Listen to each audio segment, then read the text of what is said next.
Yeah, man, people, welcome again, man. You don't know the morning insider is here again. Yeah, good day to everybody, man. Bless up on yourself. Yeah, salute. Remember, don't forget to like, share, comment, and subscribe. You understand? Really appreciate it. You understand? The newcomers, the new subscribers. If you like what's going on over here, really appreciate it. You can subscribe, like the video, you comment whatever you want to talk about, but be respectful in the comment section as well as usual. But I mean, look, this video, we're going to talk about, still continue to talk about Shamar Nicholson, his aftermath. He gave his 2 cents. And also Reggae Girlz. Yeah, the Reggae Girlz finished their 2-game series in Peru.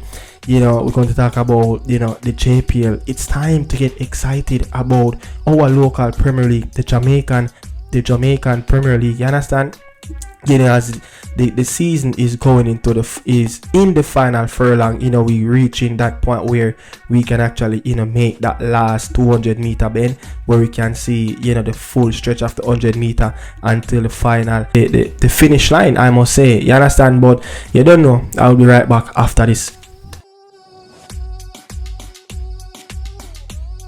Yeah, man. So time, it's time at that time there again. Yeah, that's time again when to get excited about the Jamaican Premier League. Yeah, the JPL I reached that stage right now where the playoff is around the corner. The league tables are getting a lot more tighter. You say the top 3 is moving away from 4th and 5th spot, while in the 5th spot go right down to 9th position is close, just around less than single-digit points, separate them, from 6 to around 9, it's just 5 points separating those teams, so the bottom half of the table, the teams that's down in the relegation, you have a Craig Butler there, is down there fighting, Alex Thomas trying to pick Umberland out of the road, so, lot of things is getting excited in the Jamaican Premier League. The North Coast Derby that just happened, the last Monday night game at Catherine. It was a jumper Catherine.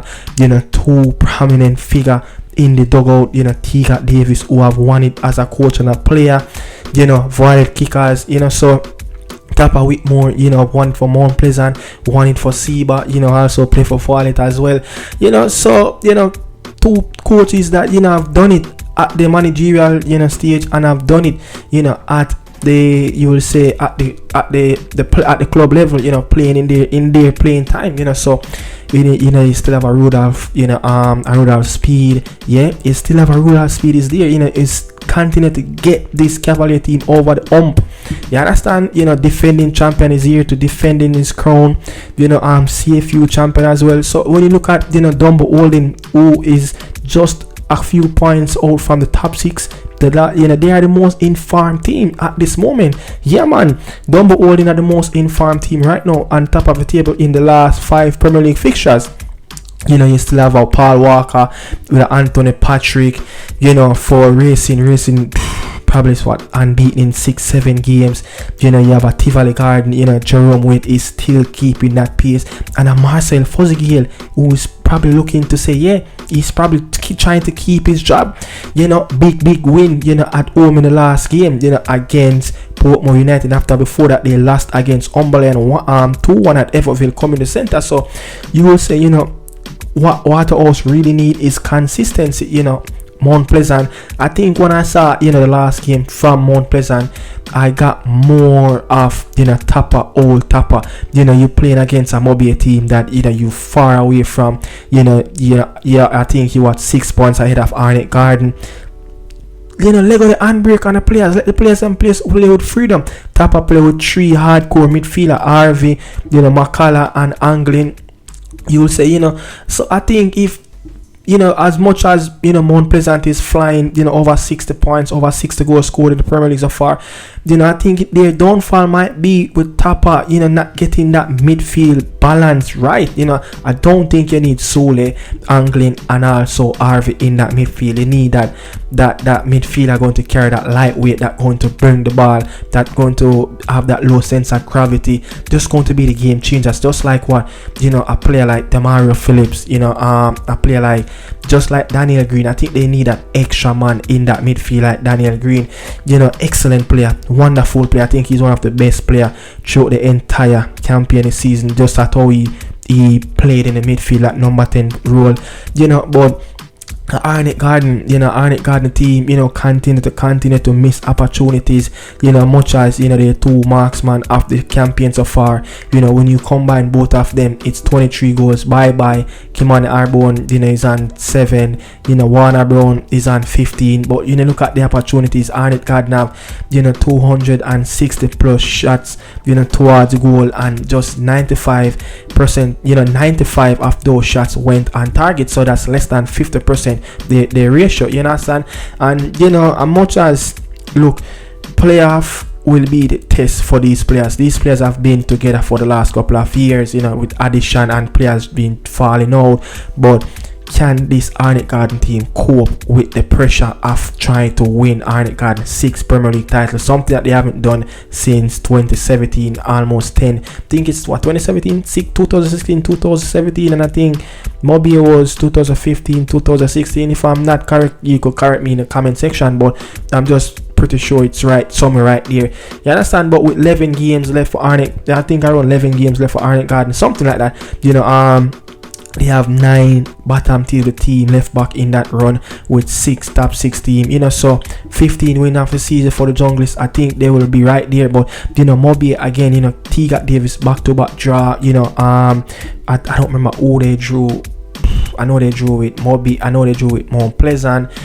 Trying to remember who else they drew, but he drew a game. I think it was, I don't remember, but yeah, he drew a game, and so his first game he drew, and then he drew against Mount Pleasant, so back-to-back game for Teagat Davis. You would think that you'd love him to probably show a lot more dominance, but with the farmer coach is in the stand, probably that bringing a lot of pressure upon him, but Teagat Davis, a prominent figure in in the western part of the island around Montego Bay, which was Seba as well, so he will know exactly what to do to get the best out of these players. But I think Moby have a very, very good squad. When you look at a Cavalier, continue to conceding goals this season. They have conceded 28 goals, of the campaign so far. That's like 9-10 more goals than what they did last season. But if they can lift their game and play it a little bit more, you will say a lot more safer at the back. I try to bring that defensive stability of what they did last season. Can King start to get the best, and rally the troops on, they will be right there. But Cavalier should be one of the favorite, but Portmore as well. When you talk about not conceded goal, but struggling to get the goal in the back of the ball, in the back of the net. The highest goal scorer this season, is Brian with 5 goals. I think it's Taj Brian. So they want players to get the ball in the back of the, no Shavana Walsh is there, but Portmore, they will be right in the mix. But the one of the big thing, with Waterhouse is consistency. But Tivoli Garden, when you look at Tivoli Garden runnings, when you look at Tivoli Garden runnings, they have some fixtures where teams that located in the top 6, they have 4 of those games left back. Dumbo Owen, one of the best informed team in the last 5 games. They have 5 teams that located in the top 6 that I have to play, and 5 teams that located in the bottom 6.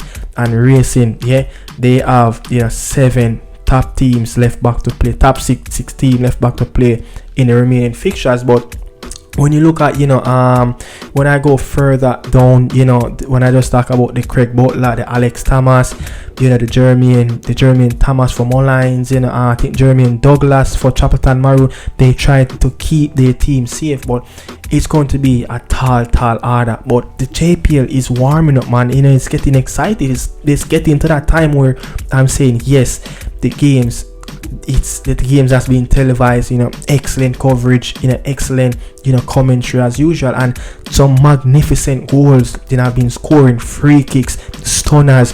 I remember probably a couple months ago, there was this conversation around local football that there's not a lot of free kick takers in the league, but a lot of free kicks been flying in the top corner at this moment.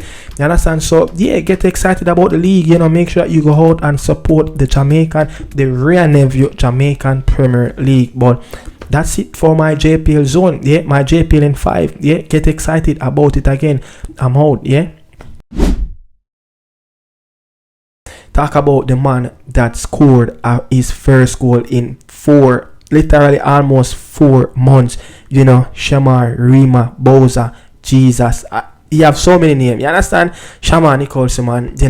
This was Shamar Nicholson after that interview, right after the game finished at Club TIJUANA versus PUMAS, where his team won 4-2. First and foremost, I want to say I'm so happy. I'm happy for the win. Also happy to get a goal. But the most important thing is the victory. It's good to have that feelings again. And I think from now on, this win should motivate us. Yeah, I'm really happy. I'm happy. As you can see, before I score, I was so happy to help, to assist. And I think with the work, it rewarded me with a goal, and I'm happy. I'm so happy. Yeah, as I said, this win is very important, and hopefully this win can boost our momentum and give us a lot of confidence to go in the next game. And we will take it step by step. It's good to bring back these feelings, and it's just the beginning of more victory.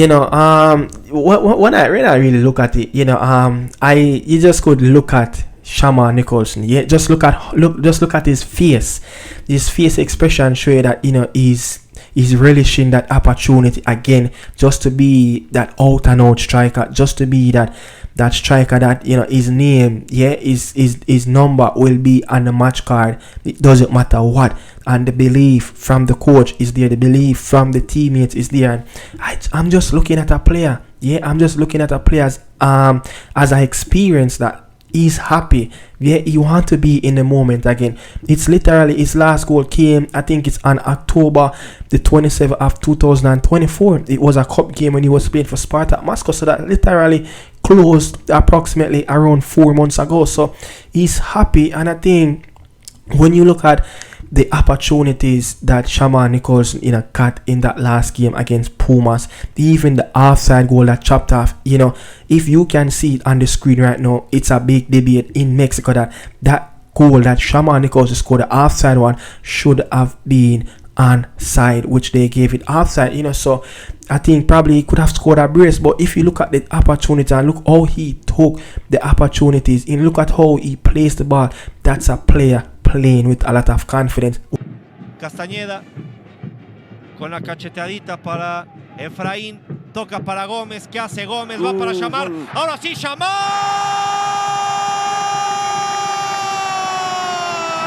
Don't worry about a thing, 'cause every little thing's gonna be alright. Goal!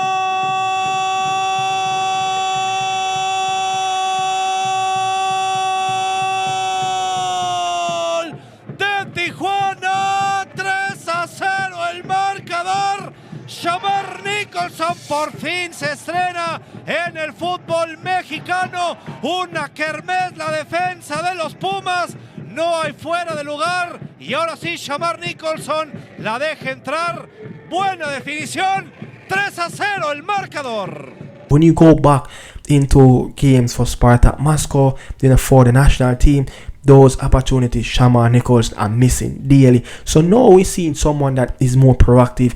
Now, Shamar Nicholson is getting a lot more space. He's being a lot more mobile, as it's going to call for his body. You understand? So the muscle memory, his body will also relishing on that again, and used to playing 90 minutes, week and week out. And the next game for Shamar Nicholson team will be against Leon, the most informed team, they still unbeaten. That's James Rodriguez team, they're on top of the table. So it's going to be, if he can turn up again in that big game for Club TIJUANA, they already talking about the big Jamaican player, he's off the mark in the Apertura League, in the Liga MX. So I'm just looking at a player that, he's happy, he's hungry, he want to prove a lot of people wrong, because a lot of people probably write him off in the past.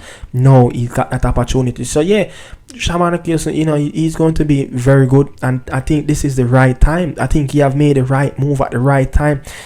World Cup year, just probably less than 18 months left for World Cup, probably around 6 months left before the real thing start, in September. So he's in the right place at the right time.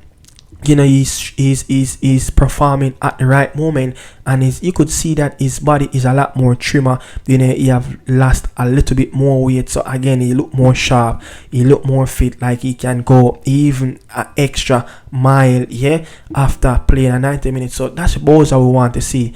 You understand? Big up Shamar Bowser Nicholson. But the Reggae Girlz, a lot of things are seen that I'm happy with, and then I could say, look, I'm not really happy with what they did. In the first game, a lot of players were just walking in the midfield. I didn't really like Drew Spence. I don't know what's happening. Is it that she's feeling, that jet lag, as it's a long flight, from London to Lima, Peru, as going into different time zones, different type of altitude. You understand? So I just think maybe they just shake off a little bit of jet lag off their legs. But this team needs a lot more preparation. Yes, we beat a very, very poor team, probably one of the worst team in Central America. I don't think we should have conceded 2 goals in a game against against Peru. The only team that you could say Peru is really better than is probably Bolivia, and that's the last national team that they beat. So I think probably a lot of positive, but young players going to have to learn. But I think look, when you look at Mexico, when you look at Costa Rica, those teams improve a lot. What happened in that last game, the qualification to get to the Olympic, where we lost against Canada, where the entire program just went from up here right down. It's like a sinking ship.